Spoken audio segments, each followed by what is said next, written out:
नमस्कार, सुप्रभात, बहुत स्वागत है आपका नमस्ते बिहार में। आपके साथ मैं हूं सोनाली सिंह। बुलेटिन की शुरुआत करेंगे बड़ी खबर के साथ, जहां बिहार, यूपी और झारखंड के लगभग 150 लोग विदेश में फंसे हुए हैं। बताया जा रहा है कि नाइजीरिया के लागोस में ये सभी लोग फंसे हुए हैं। यहां की डैगोट रिफाइनरी केमीटेक कंपनी पर बंधक बनाकर रखने का आरोप है। नाइजीरिया में फंसे लोगों में गोपालगंज के 11 लोग शामिल हैं, जिन्होंने न्यूज 18 को वीडियो संदेश भेजकर वतन वापसी की गुहार लगाई है। आरोप है कि यहां कंपनी के द्वारा पिछले 9 महीने से वेतन नहीं दिया जा रहा है। कंपनी ने इन मजदूरों का पासपोर्ट भी जब्त कर रखा है, जिससे चाहकर भी ये लोग इंडिया नहीं लौट पा रहे हैं। तस्वीरें आपको दिखा रहे हैं गोपालगंज के, इसमें 11 लोग शामिल हैं। बिहार, यूपी और झारखंड के लोग नाइजीरिया में फंसे हुए हैं। नाइजीरिया के लागोस से ये वीडियो सामने आया है, जहां पर न्यूज 18 को ये वीडियो भेजकर उन्होंने वतन वापसी की गुहार लगाई है। सर, हम लोग को यहाँ 2.5 साल आए हुए हो गया और 9 महीना का वेतन बाकी है।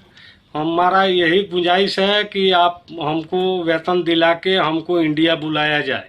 और हम सरकार से ये अनुरोध करते हैं कि सरकार हमें इस बात को गौर करे और सुनवाई करे, ताकि हम लोग का पैसे भी मिल जाए और हम आप लोग अच्छे से सभी आदमी हम लोग अपने घर पहुंच जाए। डैंगोटे रिफाइनरी केमीटेक कंपनी जो है, इंडिया का केमीटेक कंपनी का नाम है। इंडिया का कंपनी है, वो हम लोग को लेकर के आई थी। हैं शुरू में 2-4 महीना सैलरी हम लोग को ठीक दी, बाद में डिले करते करते अभी के डेट में 9 महीना हम लोगों का हो गया। ठीक ना सर? तो रिक्वेस्ट है मोदी सरकार से, निवेदन है कि सर हम लोगों को सैलरी दिला करके और इंडिया बुलाया जाए। पति नाइजीरिया में गए हैं, वहाँ पे 2020 में गए हैं। वहाँ से काम कर रहे थे तो पहले पैसा मिल रहा था, बाकी 9 महीना से अभी पैसा नहीं मिल रहा है। और वहाँ के लोग हैं, वो कंपनी वाले हैं, वो बोल रहे हैं कि ज़्यादा करेंगे तो हम यहाँ पे बंदिक बना के रख लेंगे। और वहाँ पे 150 लोग फंसे हैं, तो हम चाहते हैं कि वहाँ से सुरक्षित बुलाया जाए। मेरे पापा 2020 में नाइजीरिया में गए थे काम करने, डाइगोटा टेक कंपनी में। वहाँ पे उनको स्टार्टिंग में पैसा मिला था, सैलरी मिला था, लेकिन अब उनको 9 महीने से पैसा नहीं मिल रहा है। और अगर सैलरी मांगा जा रहा है तो बोल रहे हैं लोग कि आपको यहीं पे गायब कर देंगे, धमकी दी जा रही है। और मेरे पापा के साथ 150 करीबन और लोग हैं जो वहाँ पे फंसे हैं, जिनकी भी स्थिति मेरे पापा की ही जैसी है। तो हम चाहते हैं कि मेरे पापा को जल्द से जल्द भारत बुलाया जाए अपने सैलरी के साथ, जो भी उनका बकाया सैलरी है वो सैलरी के साथ। और चलिए अधिक जानकारी के साथ सहयोगी गोविंद जुड़ गए हैं। गोविंद, करीब 150 लोग फंसे हैं और गोपालगंज की बात की जाए तो गोपालगंज के 11 लोग वहां पर फंसे हुए हैं।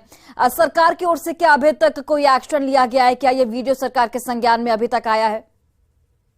देखिए, इस पूरे मामले में कल देर शाम जो है गोपालगंज के डीएम है डॉक्टर नवल किशोर चौधरी, वहां कई लोगों के परिवार पहुंचे और डीएम को बजाते इस पूरे मामले में पत्र लिखा और गुहार लगाई। डीएम ने इस पूरे मामले को लेकर विदेश मंत्रालय और गृह विभाग को पत्र भी लिखा है, ताकि जो नाइजीरिया में लोग फंसे हुए हैं, जिसमें गोपालगंज के तकरीबन 11 लोग हैं, और ये सभी लोग नाइजीरिया के लागोस शहर में डैगोट रिफाइनरी केमीटेक नाम की एक कंपनी है और उसी कंपनी में काम करते थे। तो गोपालगंज के जो सांसद भी हैं डॉक्टर अरुण कुमार सुमन, वहां भी इनके परिवार के सदस्य गए थे। सांसद की ओर से भी विदेश मंत्री एस जयशंकर के पास पत्र लिखकर पूरे मामले को संज्ञान में दिलाया गया है और आश्वासन दिया गया है कि ये सभी जो परिवार के सदस्य हैं, जो लोग नाइजीरिया में फंसे हैं, उन्हें भारत लाने की पहल की जा रही है। फिलहाल लगभग कितना वक्त लग सकता है इस पूरे प्रोसेस में? देखिए, इस पूरे मामले में कई परिवार के ऐसे सदस्य हैं जिनका पासपोर्ट भी वहाँ कंपनी के पास रख लिया गया है, और जो चूंकि ये विदेश मंत्रालय का मामला है तो कई ऐसे कागजात भी हैं जो इन परिवारों के पास फिलहाल नहीं है और कंपनी ने कागजात को रख लिया है। तो कुछ डॉक्यूमेंट्स हैं जरूरी जो नाइजीरिया के में जो फंसे लोग हैं उनसे मंगाए जा रहे हैं, और डॉक्यूमेंट्स की प्रक्रिया पूरी होने के बाद तकरीबन 1 सप्ताह से 10 दिन का वक्त भी लगेगा। और पूरे मामले में केंद्र सरकार जो है पहल भी कर रही है ताकि जो लोग नाइजीरिया में फंसे उन्हें वापस लाया जाए। और सांसद से हमारी इस पूरे मामले में बात हुई है, उन्होंने कहा है कि इस पूरे घटनाक्रम को विदेश मंत्रालय को अवगत कराया गया है। फिलहाल जो लोग हैं वहां पर एक कंपनी में फंसे हुए हैं। उस कंपनी में खाना पीना मिल रहा है, लेकिन पिछले 9 माह से इन लोगों को जो है वेतन नहीं मिल पा रहा है।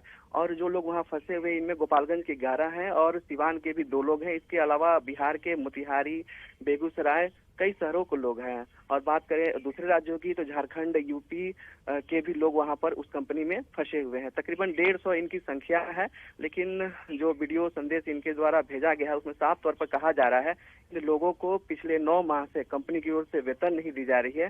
खाने के अलावा अन्य किसी तरह की मेडिकल जो सुविधा है वो भी इन्हें मुहैया नहीं कराई जा रही है। ऐसे में ये तमाम जो लोग हैं, जो लोग नाइजीरिया में फंसे हुए, ये लोग अब वीडियो संदेश भेजकर जो है केंद्र सरकार से मदद की गुहार लगा रहे हैं। बिल्कुल, चलिए गोविंद, आप नजर बनाकर रखिए, अपडेट के लिए वापस लौटेंगे। बहुत बहुत धन्यवाद आपका तमाम जानकारी हम तक पहुंचाने के लिए। और वहीं देखिए, मिशन 2024 की तैयारियों को लेकर विपक्षी एकता को मजबूत करने इन दिनों नीतीश कुमार जोर शोर से मिशन में जुटे हुए हैं। इसी कड़ी में नीतीश कुमार आज झारखंड के सीएम हेमंत सोरेन से मिलने रांची जाएंगे, जबकि मंगलवार को नीतीश कुमार ने उड़ीसा के मुख्यमंत्री नवीन पटनायक से भुवनेश्वर में मुलाकात की। लेकिन इस मुलाकात के बाद जब मीडिया के सामने देश के 2 बड़े राजनेता आए तो कहा राजनीति की कोई बात ही नहीं हुई। ऐसे में सवाल उठ रहे हैं कि क्या विपक्षी एकता की रफ्तार धीमी हो गई है? रिपोर्ट देखिए आप। पॉलिटिकल डिस्कशन है, हम लोग का तो पुराना रिश्ता है। मुख्यमंत्री नीतीश कुमार बीजेपी के खिलाफ 2024 की लड़ाई के लिए विपक्षी कुनबे को जी जान से जोड़ने की कोशिश में जुटे हैं। इसी कड़ी में मंगलवार को नीतीश ओडिशा के मुख्यमंत्री नवीन पटनायक से भुवनेश्वर जाकर मुलाकात की। मीटिंग लंबी भी चली, लेकिन जब 2 सियासी दिग्गज मीडिया के सामने आए तो दोनों नेताओं ने कहा कि राजनीति की बात तो हुई नहीं, हमारे संबंध बेहतर हैं, बस मिलने आए थे। बात पुरी में बिहार भवन बनाने के लिए ओडिशा सरकार ने फ्री में जमीन दी, इसी पर हुई। सुन लीजिए दोनों की बातें। नहीं, पॉलिटिकल डिस्कशन है, हम लोग का तो पुराना रिश्ता है। आप सब पॉलिटिकल बात की चिंता मत करिए। हम लोगों का संबंध इतना ज्यादा है कि पॉलिटिकल बात सोचने की जरूरत नहीं है। I want to repeat again, the land in Puri is being given free of cost to the Bihar government to build Bihar Bhavan.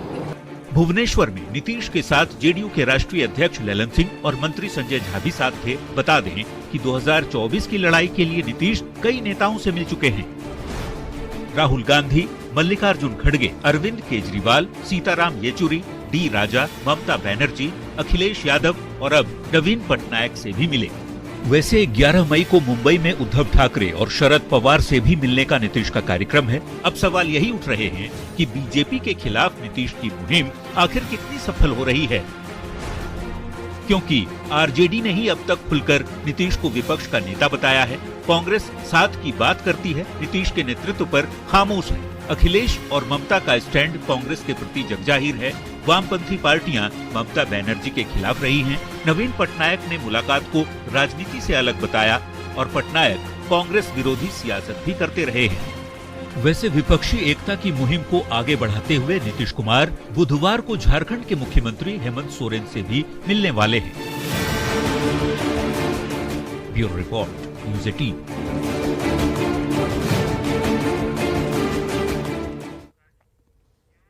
और इधर सीएम नीतीश कुमार और नवीन पटनायक के मुलाकात पर सियासत तेज हो गई है। जहां बीजेपी ने मुलाकात पर सियासी तंज कसे हैं, तो वहीं नीतीश का राजनीतिक तीर्थाटन बीजेपी की ओर से बताया गया है। वहीं आरजेडी और जेडीयू ने बीजेपी पर पलटवार किया है। सुनिए।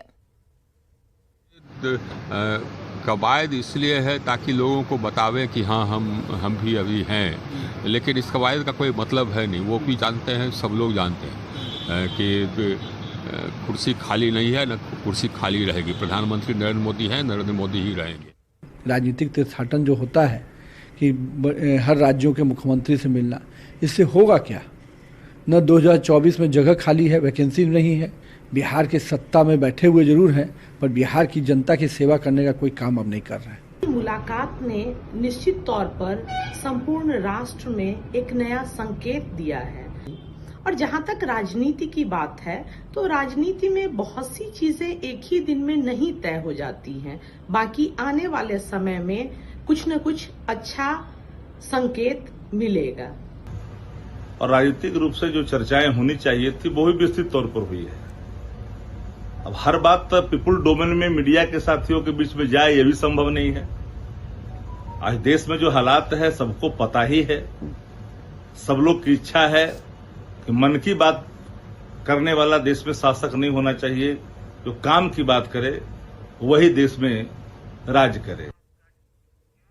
और वहीं भागलपुर में बिहार बीजेपी के अध्यक्ष सम्राट चौधरी का भव्य स्वागत किया गया है। बीजेपी के राष्ट्रीय प्रवक्ता शाहनवाज हुसैन की अगुवाई में भागलपुर पहुंचे सम्राट चौधरी का पार्टी कार्यकर्ताओं और समर्थकों ने जोरदार स्वागत किया। इस दौरान सम्राट चौधरी ने कई मंदिरों में भी पूजा अर्चना की। मीडिया से बातचीत में सम्राट चौधरी ने नीतीश कुमार को उड़ीसा के मुख्यमंत्री से मुलाकात पर निशाना साधा है।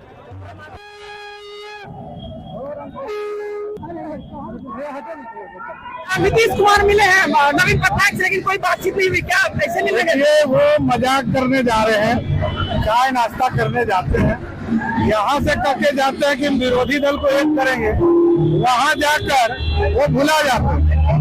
जो नवीन पटनायक जी ने बड़ा स्पष्ट तौर पर कहा कि नीतीश कुमार जी आए थे बिहार के लिए जमीन मांगने के लिए, वहाँ के मुख्यमंत्री ने फ्री ऑफ कास्ट बिहार के लोगों के सेवा के लिए बिहार भवन बनाने के लिए जमीन दिया।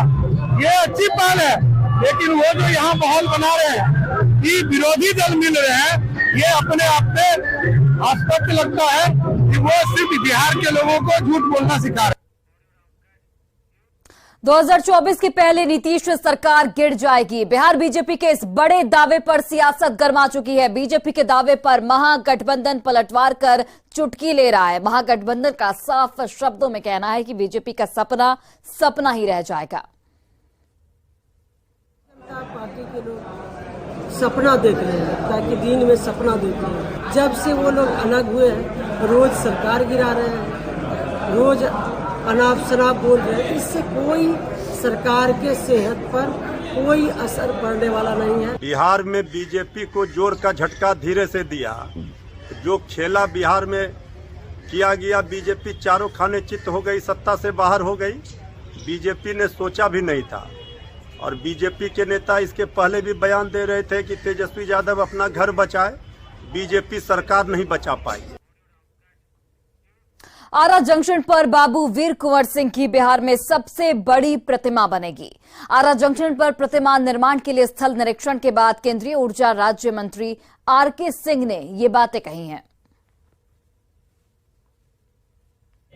मेन स्टेशन का जो बिल्डिंग है उसके सामने वो ये है, तो हमने यही सबसे लोगों से पूछा, उनका भी मानना है कि हाँ ये बेटर है, तो हम लोग यहीं बनवाएंगे। डीआरएम साहब से हमने रिक्वेस्ट कर दिया है, तो प्रस्ताव भेजेंगे हम वहाँ से, तो यहाँ बनेगा।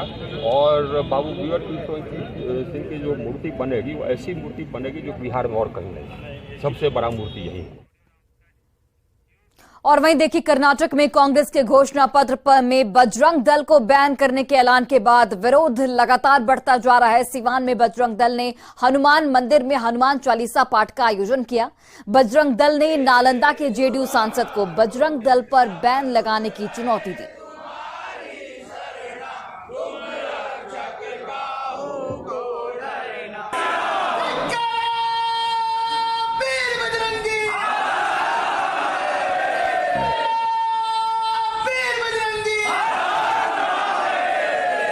पूरे देश के अंदर बजरंग दल के आह्वान पर हनुमत शक्ति जागरण के माध्यम से बजरंग दल के कार्यकर्ता हिंदू सनातनी बंधुओं को लेकर के हनुमान जी को हमने आह्वान किया है कि ऐसे दुराचारी जो बजरंग दल को बैन करने की बात कर रहे हैं, हिंदू संगठन को बैन करने की बात कर रहे हैं, उनके ऊपर तमाचा मारने का ये काम है। अगर इससे भी नहीं चेते तो हिंदू समाज रोड पर आएगा और ऐसे राजनेताओं को उखाड़ करके बंगाल के खाड़ी में फेंकेगा और कुछ नहीं होगा। बजरंग दल से कुछ लोगों ने पीएफआई को बजरंग दल से जोड़ दिया। अरे पीएफआई जब पकड़ा गया, एनआईए टीम ने पकड़ी तो कैसी गतिविधियों से पकड़ी गई? देश के अंदर कहीं बजरंग दल का कार्यकर्ता देश को तोड़ने की बात, देश की गतिविधि को खराब करने की बात कही है क्या?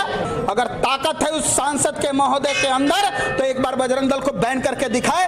तांडव करेंगे ना तो ऐसे सांसद कहां बिल में घुस जाएंगे पता नहीं चलेगा।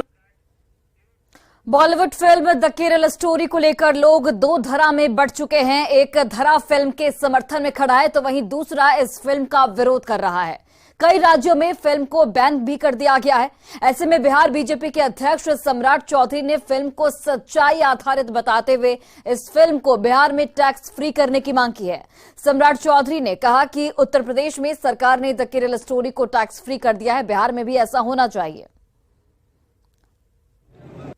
फिल्म आई है द केरला स्टोरी, क्या बिहार में इसको नहीं, एकदम मैं मांग करता हूं भारतीय जनता पार्टी की तरफ से द केरला स्टोरी जो है इसको टैक्स फ्री किया जाए, जिस तरह उत्तर प्रदेश में किया गया और भी राज्यों में किया गया, बिहार में भी टैक्स फ्री किया जाए। जिस तरह कश्मीर फाइल को पूरे देश के लोगों ने देखा, उसी तरह द केरला स्टोरी को भी पूरे देश को देखना चाहिए। मुजफ्फरपुर के रामदयालु रोड स्थित एक निजी सभागार में हिंदू समाज सेवा संस्थान की ओर से महाराणा प्रताप की जयंती काफी धूमधाम से मनाई गई। इस कार्यक्रम में हिंदू सेवा संस्थान ने सरकार के सामने बड़ी मांग रखी है कि महाराणा प्रताप की जयंती को राष्ट्रीय अवकाश घोषित करने की मांग की गई है। कार्यक्रम में पूर्व मंत्री सुरेश शर्मा सहित कई प्रमुख हस्तियां मौजूद रहीं। महाराणा प्रताप जी की आदम प्रतिमा स्थापित करना चाहते हैं तथा आने वाले भविष्य में 9 मई को राष्ट्रीय अवकाश के रूप में घोषित कराना हम लोगों का प्रमुख लक्ष्य है। इससे संबंधित हम लोगों ने हमारे माननीय अतिथि पूर्व मंत्री श्री सुरेश शर्मा जी के समक्ष यह अपनी मांग रखी है। भविष्य में उन्होंने इसे क्रियान्वित करने का आश्वासन दिया है।